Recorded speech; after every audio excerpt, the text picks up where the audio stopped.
അസ്സലാമു അലൈക്കും വറഹ്മത്തുള്ളാഹ്. ഒന്നാം ക്ലാസ്സിന്റെ ദുറൂസുൽ ഇസ്ലാം 2025 നടന്ന മോഡൽ ചോദ്യ പേപ്പറുമായിട്ടാണ് ഞാൻ വന്നിട്ടുള്ളത്. നമുക്ക് എന്തൊക്കെയാണ് ചോദ്യങ്ങൾ വന്നത്, എന്തൊക്കെയാണ് കുട്ടികൾ പഠിക്കേണ്ടത് എന്നൊക്കെ വീഡിയോയിൽ നോക്കാം. ബിസ്മില്ലാഹിർ റഹ്മാനിർ റഹീം. ദുറൂസുൽ ഇസ്ലാം എക്സാം ചോദിക്കുകയാണ് ചെയ്യുക, കുട്ടികൾ ഉത്തരം പറഞ്ഞു കൊടുക്കലാണ് ഉണ്ടാവുക. അപ്പോൾ അവർക്ക് അതിനായിട്ട് ഒരു പ്രത്യേക ബുക്കൊന്നുമില്ല. ഈമാൻ കാര്യം അങ്ങനെ കുറച്ച് കാര്യങ്ങൾ പഠിക്കുന്നുണ്ട്, അതിൽ നിന്നാണ് ചോദ്യങ്ങൾ വരുന്നത്. അപ്പൊ ഏതൊക്കെ ചോദ്യങ്ങൾ വന്നത് നോക്കാം. ആദ്യം ഇവിടെ ബാക്കി ചൊല്ലി കൊടുക്കാനാണ്. അപ്പൊ അവരെ പഠിച്ച പാട്ടിൽ നിന്ന് ബാക്കി ചൊല്ലി കൊടുക്കണം. ഇവിടെ എന്താണ്? ഇസ്ലാം കാര്യം അഞ്ചല്ലേ. അപ്പൊ അതിന്റെ ബാക്കി എന്തായിരുന്നു? അഞ്ചും അറിയൽ ഫർളല്ലേ. പാടിക്കൊടുക്കണം. ഇനി അടുത്തത് എന്താണ്? റബ്ബിൻ കുതുബിലെ വിശ്വാസം. ബാക്കി അർക്കാനുൽ ഈമാൻ എന്ന് പറഞ്ഞിട്ടൊരു പാട്ട് അടിച്ചിരുന്നു അല്ലെ, അതെന്നാണ് വന്നത്. എന്താണ്? റബ്ബിൻ കുതുബിലെ വിശ്വാസം, ഈമാൻ കാര്യമിൽ മൂന്നാണ്. ഇനി അടുത്ത ചോദ്യം എന്താണ്?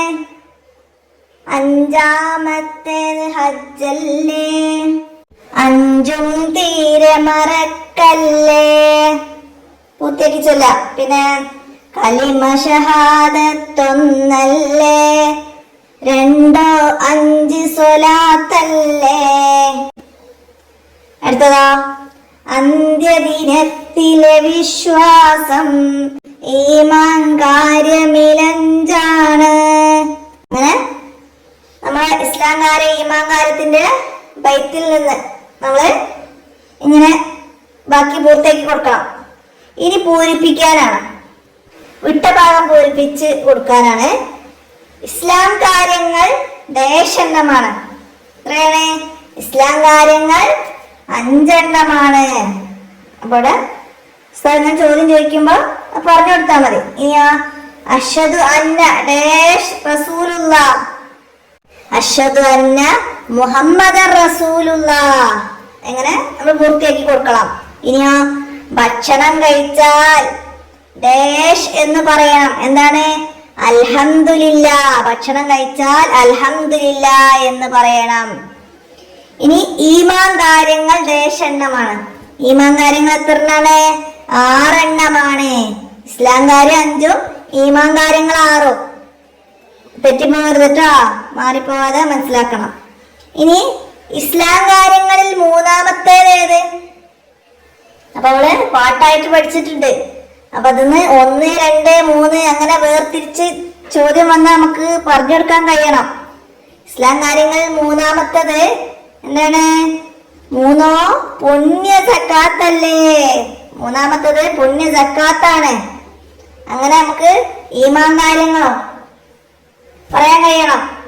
ഈമാൻ കാര്യങ്ങളിൽ 5-മത്തേത് ഏതെന്ന് വെച്ചാലാ? 5-മത്തത് അന്ത്യദിനത്തിലെ വിശ്വാസാണ്. അന്ത്യദിനത്തിൽ വിശ്വസിക്കലാണ് 5-മത്തത്. 6-മത്തത് ഖദറിൽ വിശ്വസിക്കല്, അള്ളാഹുവിന്റെ ഖദർ ഖലായിൽ വിശ്വസിക്കൽ. അങ്ങനെ ഓരോന്നും ചോദിച്ചാൽ നമുക്ക് പറയാൻ കഴിയണം.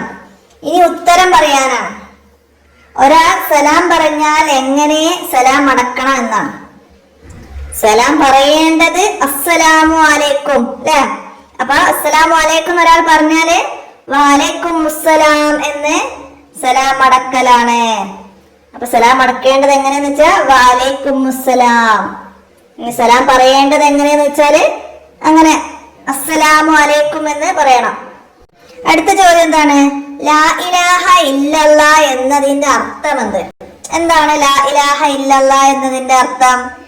അല്ലാഹു അല്ലാതെ ആരാധ്യനില്ല എന്നാണ് ലാ ഇലാഹ ഇല്ലല്ലാ എന്നതിന്റെ അർത്ഥം. അല്ലാഹു അല്ലാതെ ആരാധ്യനില്ല എന്നാണ്. അപ്പൊ ആ പാഠഭാഗത്തിൽ നമ്മള് അഷ്ഹദു അല്ലാ ഇലാഹ ഇല്ലല്ലാ, അല്ലാഹു അല്ലാതെ ആരാധനക്കർഹൻ മറ്റാരുമില്ലെന്ന് ഞാൻ മനസ്സിൽ ഉറപ്പിച്ചു പറയുന്നു. പിന്നെ വഅഷ്ഹദു അന്ന മുഹമ്മദ് റസൂലുള്ളാഹ്, മുഹമ്മദ് നബി അള്ളാഹുവിന്റെ ദൂതനാണെന്ന് ഞാൻ മനസ്സിൽ ഉറപ്പിച്ച് പറയുന്നു. അങ്ങനെ അർത്ഥം മനസ്സിലാക്കിയിട്ടുണ്ട്. അപ്പൊ അത് മനസ്സിലാക്കണം. ഇനി അടുത്ത ചോദ്യം എന്താണ്? ഭക്ഷണം കഴിക്കുന്നതിന് മുമ്പ് എന്ത് ചൊല്ലണം? എന്തായിരുന്നു? ഭക്ഷണം കഴിക്കുന്നതിന് മുമ്പ് ബിസ്മില്ലാഹിർ റഹ്മാനിർ റഹീം എന്ന് ചൊല്ലണം. കഴിച്ചു കഴിഞ്ഞാല് അൽഹംദുലില്ല എന്ന് ചൊല്ലണം എന്നൊക്കെ നമ്മൾ പഠിച്ചതാണ്.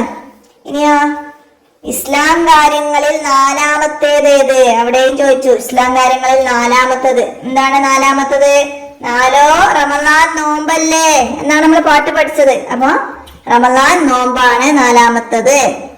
ഇനി ചോദിക്കുന്നത് ഈമാൻ കാര്യങ്ങളിൽ രണ്ടാമത്തേതാണ്. ഈമാൻ കാര്യങ്ങളിൽ രണ്ടാമത്തേത് മലക്കുകളിൽ വിശ്വസിക്കലാണ്.